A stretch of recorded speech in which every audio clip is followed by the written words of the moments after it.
ജെറമിയായുടെ പുസ്തകം 29 അധ്യായം 11 വചനം. കാണാതറിയാവുന്നവരുണ്ടാവുമല്ലോ. ജെറമിയ 29:11. ഏതാ വചനം? കർത്താവ് അരുളി ചെയ്യുന്നു, നിങ്ങളെക്കുറിച്ചുള്ള പദ്ധതി എൻ്റെ മനസ്സിലുണ്ട്. അത് നാശത്തിനുള്ളതല്ല, ക്ഷേമത്തിനുള്ള പദ്ധതിയാണ്. ശുഭമായ ഭാവിയും പ്രത്യാശയും നൽകുന്ന പദ്ധതി. നമുക്ക് ആദ്യം ഒന്ന് പഠിക്കാം. അറിയാൻ പാടില്ലാത്തവർ പഠിക്കുന്നു. കേട്ടല്ലോ? വലതുകര ഉയർത്തിപ്പിടിച്ചേ, എന്നിട്ട് ഈ വചനം ഒന്ന് ഏറ്റു പറഞ്ഞേ. ജെറമിയായുടെ പുസ്തകം 29 അധ്യായം 11 തിരുവചനം. കർത്താവ് അരുളി ചെയ്യുന്നു, നിങ്ങളെക്കുറിച്ചുള്ള പദ്ധതി എൻ്റെ മനസ്സിലുണ്ട്. നിങ്ങളുടെ നാശത്തിനല്ല, ക്ഷേമത്തിനുള്ള പദ്ധതിയാണത്. നിങ്ങൾക്ക് ശുഭമായ ഭാവിയും പ്രത്യാശയും നൽകുന്ന പദ്ധതി. ഒന്നും കൂടെ പറഞ്ഞേ. കർത്താവ് അരുളി ചെയ്യുന്നു, നിങ്ങളെക്കുറിച്ചുള്ള പദ്ധതി എൻ്റെ മനസ്സിലുണ്ട്. നിങ്ങളുടെ നാശത്തിനല്ല, ക്ഷേമത്തിനുള്ള പദ്ധതിയാണത്. നിങ്ങൾക്ക് ശുഭമായ ഭാവിയും പ്രത്യാശയും നൽകുന്ന പദ്ധതി. ഹല്ലേലൂയ. ഈ വചനം ഒന്ന് പഠിച്ചാലോ? ഈ വചനം ഹൃദയത്തിലോട്ട് സ്വീകരിച്ച് പ്രാർത്ഥിച്ചു നോക്കിയേ. കാണാതെ പഠിക്കാൻ ശ്രമിച്ചേ. കർത്താവ് അരുളി ചെയ്യുന്നു, നിങ്ങളെക്കുറിച്ചുള്ള പദ്ധതി എൻ്റെ മനസ്സിലുണ്ട്. നിങ്ങളുടെ നാശത്തിനല്ല, ക്ഷേമത്തിനുള്ള പദ്ധതിയാണത്. നിങ്ങൾക്ക് ശുഭമായ ഭാവിയും പ്രത്യാശയും നൽകുന്ന പദ്ധതി. ഒന്നും കൂടെ പറഞ്ഞേ. കർത്താവ് അരുളി ചെയ്യുന്നു, നിങ്ങളെക്കുറിച്ചുള്ള പദ്ധതി എൻ്റെ മനസ്സിലുണ്ട്. നിങ്ങളുടെ നാശത്തിനല്ല, ക്ഷേമത്തിനുള്ള പദ്ധതിയാണത്. നിങ്ങൾക്ക് ശുഭമായ ഭാവിയും പ്രത്യാശയും നൽകുന്ന പദ്ധതി. ഒന്നും കൂടെ പറഞ്ഞേ. കർത്താവ് അരുളി ചെയ്യുന്നു, നിങ്ങളെക്കുറിച്ചുള്ള പദ്ധതി എൻ്റെ മനസ്സിലുണ്ട്. നിങ്ങളുടെ നാശത്തിനല്ല, ക്ഷേമത്തിനുള്ള പദ്ധതിയാണത്. നിങ്ങൾക്ക് ശുഭമായ ഭാവിയും പ്രത്യാശയും നൽകുന്ന പദ്ധതി. പഠിക്കാൻ ശ്രമിച്ചിട്ട് പഠിക്കാൻ പറ്റിയോ? ഈ രണ്ടു പേരായി മുഖത്തോട് മുഖം തിരിഞ്ഞു നിന്നേ. ഈ രണ്ടു പേരായി മുഖത്തോട് മുഖം തിരിഞ്ഞു നിന്നേ. മുമ്പിലുള്ള എൻ്റെ തലയിൽ കൈയൊന്നും വെക്കണ്ട. ആ മുമ്പിലുള്ള ആളോട് ഈ വചനം പറയണം. അതാണ് പണി. മുമ്പിലുള്ള ആളുടെ കൈ പിടിച്ചിട്ട് ആളുടെ മുഖത്ത് നോക്കിയിട്ട് ഈ വചനം പറഞ്ഞു കൊടുത്തേ. കർത്താവ് അരുളി ചെയ്യുന്നു, നിങ്ങളെക്കുറിച്ചുള്ള പദ്ധതി എൻ്റെ മനസ്സിലുണ്ട്. നിങ്ങളുടെ നാശത്തിനല്ല, ക്ഷേമത്തിനുള്ള പദ്ധതിയാണത്. നിങ്ങൾക്ക് ശുഭമായ ഭാവിയും പ്രത്യാശയും നൽകുന്ന പദ്ധതി. ആ വ്യക്തിക്ക് കൈ പിടിച്ച് കുലുക്കിക്കൊണ്ട് പറഞ്ഞേ, ഇത് സംഭവിക്കട്ടെ എന്ന് പറഞ്ഞേ. ഇത് സംഭവിക്കട്ടെ, ഇത് സംഭവിക്കട്ടെ. ഹല്ലേലൂയ. എന്ത് സംഭവിക്കട്ടെ എന്ന്? ശുഭമായ ഭാവിയും പ്രത്യാശയും നൽകുന്ന പദ്ധതി നിന്നിൽ സംഭവിക്കട്ടെ. ആമേൻ. ഇരുന്നേ. പ്രിയപ്പെട്ടവരെ, വചനം ഉണ്ടല്ലോ, വചനം എല്ലാ ദിവസവും വായിക്കണം. എല്ലാ ദിവസവും വായിക്കണം. കാരണം വചനം വായിച്ചു കഴിഞ്ഞാൽ നമ്മുടെ എല്ലാ പ്രശ്നങ്ങൾക്കുമുള്ള ഉത്തരം വചനത്തിൽ എഴുതി വെച്ചിട്ടുണ്ട്. നമ്മൾ ഏത് വിഷയത്തോട് ബന്ധപ്പെട്ടാണോ പ്രാർത്ഥിക്കുന്നത്, ആ വിഷയത്തിൽ കർത്താവ് ഇടപെടുന്ന വചനങ്ങൾ നമുക്കുണ്ട്. ഇപ്പോൾ ഉദാഹരണത്തിന്, സാമ്പത്തിക പ്രതിസന്ധിയിലൂടെ കടന്നു പോകുന്നവർ വായിക്കാൻ പറ്റിയൊരു വചനം പറഞ്ഞേ. സാമ്പത്തിക പ്രതിസന്ധിയിലൂടെ കടന്നു പോകുന്നവർ, ഫിനാൻഷ്യൽ ക്രൈസിസ് കേൾക്കുന്ന ആരെങ്കിലും സാമ്പത്തിക പ്രതിസന്ധി ഉണ്ടെങ്കിൽ നിങ്ങൾ വായിച്ച് പഠിക്കേണ്ട ഒരു വചനം. ഫിലിപ്പിയർക്ക് എഴുതിയ ലേഖനം 4 അധ്യായം 19 തിരുവചനം. ഏതാ വചനം? എൻ്റെ ദൈവം തൻ്റെ സർവമഹത്വത്തിൻ്റെ സമ്പന്നതയിൽ നിന്ന് യേശുക്രിസ്തു വഴി എനിക്ക് ആവശ്യമുള്ളതെല്ലാം നൽകും. ഈ വചനം വിശ്വസിക്കണം, ഏറ്റെടുത്ത് പ്രാർത്ഥിക്കണം. Hallelujah, hallelujah. ശ്രദ്ധിച്ചേ. ഇന്റർവ്യൂ പാസ്സാവുന്നില്ല, വിദേശത്ത് പോകാൻ ആഗ്രഹമുണ്ട്, കാര്യങ്ങളൊന്നും ശരിയാവുന്നില്ല, സർട്ടിഫിക്കറ്റ് ശരിയാവുന്നില്ല, ആ പ്രശ്നം ഈ പ്രശ്നം, അങ്ങനെ ഒരു 4 കവലയിൽ നിൽക്കുന്ന അവസ്ഥ. എന്താ ചെയ്യേണ്ടതെന്ന് അറിഞ്ഞുകൂടാ. അങ്ങനെയുള്ള ഒരാളെ കണ്ടുമുട്ടിയാൽ പറഞ്ഞു കൊടുക്കാൻ പറ്റിയൊരു വചനം പറഞ്ഞേ. യെശയ്യായുടെ പ്രവചനം 45 അധ്യായം 2-3 തിരുവചനം. Book of Isaiah chapter 45 verse 2 and 3. യെശയ്യായുടെ പ്രവചനം 45 അധ്യായം 2-3 തിരുവചനം. ഏതാണ് വചനം? ഞാൻ നിനക്ക് മുമ്പേ പോയി മലകൾ നിരപ്പാക്കുകയും പിച്ചളവാതിലുകൾ തകർക്കുകയും ഇരുമ്പോടാമ്പലുകൾ ഒടിക്കുകയും ചെയ്യും. നിന്നെ പേര് ചൊല്ലി വിളിക്കുന്ന ദൈവം ഞാനാണെന്നറിയേണ്ടതിന് അന്ധകാരത്തിലെ നിധികളും രഹസ്യ നിധി ശേഖരവും നൽകും. Hallelujah, hallelujah. അപ്പൊ ഈ വചനം നമ്മളോട് തന്നെ പറയുകയും മറ്റുള്ളവരോട് പഠിപ്പിക്കുകയും ചെയ്യുമ്പോൾ അത് അവരുടെ ജീവിതത്തിൽ അനുഗ്രഹമായിട്ട് മാറും. ഹല്ലേലൂയാ, ഹല്ലേലൂയാ. ജീവിതത്തിൽ വല്ലാണ്ട് തകർന്നിരിക്കുന്ന ആരെങ്കിലും ഉണ്ടെങ്കിൽ വായിക്കാൻ പറ്റിയൊരു വചനം, അതായത് വിചാരിച്ചതുപോലെ കാര്യങ്ങളൊന്നും നടന്നില്ല, ആകപ്പാടെ തകർന്നിരിക്കുന്ന സമയം വായിച്ച് പ്രാർത്ഥിക്കേണ്ട വചനമാണ് യേശയ്യായുടെ പ്രവചനം 43-ാം അധ്യായം 1-ാം തിരുവചനം. യേശയ്യായുടെ പ്രവചനം 43-ാം അധ്യായം 1-ാം തിരുവചനം. ഏതാ വചനം? യാക്കോബേ നിന്നെ സൃഷ്ടിക്കുകയും ഇസ്രായേലെ നിന്നെ രൂപപ്പെടുത്തുകയും ചെയ്ത കർത്താവ് അരുളി ചെയ്യുന്നു, ഭയപ്പെടേണ്ട, ഞാൻ നിന്റെ പേര് ചൊല്ലി വിളിച്ചിരിക്കുന്നു, നീ എന്റേതാണ്. ഏതെങ്കിലും സങ്കടപ്പെട്ടിരിക്കുമ്പോൾ, നിങ്ങളുടെ ജീവിതത്തിൽ നിങ്ങൾക്ക് എല്ലാ സ്വസ്ഥതയും പോയി എന്ന് ചിന്തിക്കുമ്പോൾ ആ വചനം പറഞ്ഞിട്ട് നിങ്ങൾ എന്ത് ചെയ്യണമെന്നറിയോ? യാക്കോബ് എന്നെഴുതിയ സ്ഥാനത്ത് നിന്റെ പേര് പറഞ്ഞ് പ്രാർത്ഥിക്കണം. യാക്കോബേ നിന്നെ സൃഷ്ടിക്കുകയും ഇസ്രായേലെ നിന്നെ രൂപപ്പെടുത്തുകയും ചെയ്ത കർത്താവ് അരുളി ചെയ്യുന്നു എന്നാണ് വചനം. ആ യാക്കോബിന്റെ സ്ഥാനത്ത്, ഇസ്രായേലിന്റെ സ്ഥാനത്ത് സ്വന്തം പേര് പറഞ്ഞ് പ്രാർത്ഥിക്കണം. ഒന്ന് പറഞ്ഞു നോക്കിക്കേ, സ്വന്തം പേര് പറഞ്ഞു നോക്കി. ഇപ്പൊ എൻ്റെ പേര് ഫ്രാൻസിസ് എന്നാണ്. ഞാൻ പറയാണ്, ഫ്രാൻസിസെ നിന്നെ സൃഷ്ടിക്കുകയും ഫ്രാൻസിസെ നിന്നെ രൂപപ്പെടുത്തുകയും ചെയ്ത കർത്താവ് അരുളി ചെയ്യുന്നു, ഭയപ്പെടേണ്ട, നിന്നെ പേര് ചൊല്ലി വിളിച്ചിരിക്കുന്നു, നീ എന്റേതാണ്, എന്റേതാണ്. ഹല്ലേലൂയ. ശ്രദ്ധിച്ച് പറഞ്ഞ ഹല്ലേലൂയ, ഹല്ലേലൂയ. വചനം നമ്മൾ സ്വന്തമാക്കി സ്വീകരിക്കണം. ഇപ്പോൾ ഈ വചനങ്ങൾ മുഴുവൻ ബൈബിളിലുണ്ട്. ഈ വചനം നമ്മൾ വായിക്കും തോറും നമ്മുടെ സ്വന്തമായിട്ട് മാറണം. അതെന്ത് ചെയ്യണം? ആ വചനം നമ്മൾ ഭക്ഷിക്കണം. വചനം ഭക്ഷിക്കുക എന്ന് പറയും. ഇപ്പൊ നമ്മള് പാത്രത്തിൽ കഞ്ഞി കുടിച്ചില്ലേ? കുടിച്ചു. പാത്രത്തിൽ കഞ്ഞി ഉണ്ട് എന്നോർത്തുകൊണ്ട് അത് നിന്റേതായോ? ആയില്ല. പാത്രത്തിലുള്ള കഞ്ഞി നീ ഭക്ഷിക്കുമ്പോഴാണ് നിന്റെ ശരീരത്തിൽ അതായി മാറുന്നത് എന്നുള്ളത് പോലെ വചനമായ ഭക്ഷണം ബൈബിളിലുണ്ട്. ഇനി എന്ത് ചെയ്യണം?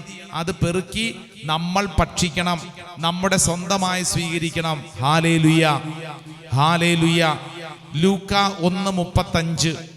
തളർന്നിരിക്കുന്നവർ വായിച്ച് പ്രാർത്ഥിക്കേണ്ട വചനം. ഏതാ വചനം? ലൂക്ക 1:35. പരിശുദ്ധാത്മാവ് നിന്റെ മേൽ വരും, അത്യുന്നതന്റെ ശക്തി നിന്റെ മേൽ ആവസിക്കും. അതിനെ നമ്മുടേതാക്കി മാറ്റി പ്രാർത്ഥിച്ചേ, നമ്മുടെ സ്വന്തമാക്കി സ്വീകരിച്ചേ. പരിശുദ്ധാത്മാവ് എൻ്റെ മേൽ വരും, അത്യുന്നതന്റെ ശക്തി എൻ്റെ മേൽ ആവസിക്കും, എൻ്റെ മേൽ ആവസിക്കും പറഞ്ഞ് പ്രാർത്ഥിക്കണം. അതിനെയാണ് ക്ലെയിം ചെയ്യുക എന്ന് പറയും. എന്ത് ചെയ്യണം? ക്ലെയിം ചെയ്യുക. Claim, medical claim, insurance claim ചെയ്യുക അല്ലേ എന്ന് പറഞ്ഞു കഴിഞ്ഞാൽ അവകാശപ്പെടുത്തുക, സ്വന്തമാക്കുക എന്നാണ് അർത്ഥം. നമ്മളൊരു വചനം വായിച്ചാൽ ആ വചനം നമ്മുടെ സ്വന്തമാക്കി സ്വീകരിക്കണം, ക്ലെയിം ചെയ്ത് സ്വീകരിക്കണം. Price the lord, hallelujah. വചനം വായിക്കും തോറും അങ്ങനെ വലിയ അനുഗ്രഹം സംഭവിക്കും. എന്താ അനുഗ്രഹം? വചനം വായിക്കുമ്പോൾ വചനം നമ്മളെ ഇങ്ങനെ ചേർത്ത് പിടിക്കും, വചനം നമ്മളിൽ സംസാരിക്കാൻ തുടങ്ങും. Praise the lord, hallelujah. വലതുകരം ഉയർത്തി പറഞ്ഞ ഹല്ലേലൂയ, ഹല്ലേലൂയ. ഏതെങ്കിലും കാര്യം ചെയ്യാൻ കഴിവില്ല എന്ന് ചിന്തിക്കുന്നവർ, പഠിക്കാൻ കഴിവില്ല എന്ന് ചിന്തിക്കുന്നവർ പ്രാർത്ഥിക്കേണ്ട വചനം ഫിലിപ്പി 4:13. ഫിലിപ്പി 4:13. ഏതാ വചനം?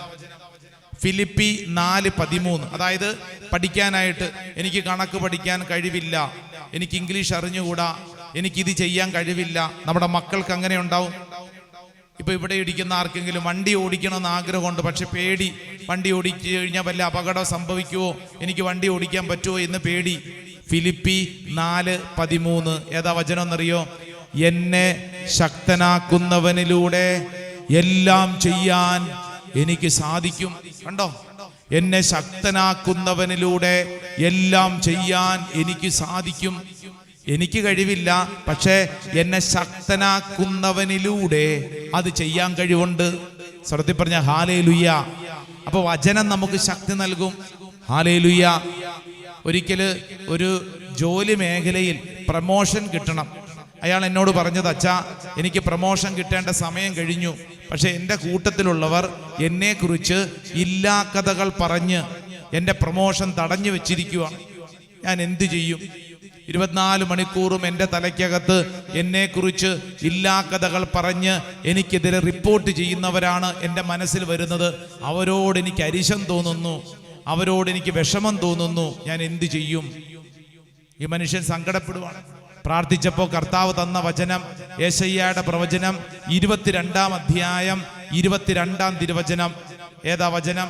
ഐസയ 22:22. ഇവിടെ ഇരിക്കുന്ന ആർക്കെങ്കിലും നിങ്ങൾക്ക് ഏതെങ്കിലും ഒരു പ്രതിസന്ധി എന്ന് പറഞ്ഞു കഴിഞ്ഞാൽ കൂടെയുള്ളവരോ മറ്റുള്ളവരോ നിങ്ങളെ പലതരത്തിൽ ഭാരപ്പെടുത്തുന്നു, നിങ്ങളുടെ സന്തോഷം മുഴുവൻ നശിപ്പിക്കുന്നു. യെശയ്യായുടെ പുസ്തകം 22:22. ഏതാ വചനം? ദാവീദ് ഭവനത്തിന്റെ താക്കോൽ അവന്റെ തോളിൽ ഞാൻ വെച്ചു കൊടുക്കും.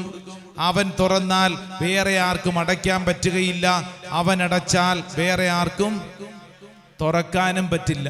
Price the lord, hallelujah. ദാവീദ് ഭവനത്തിന്റെ താക്കോൽ.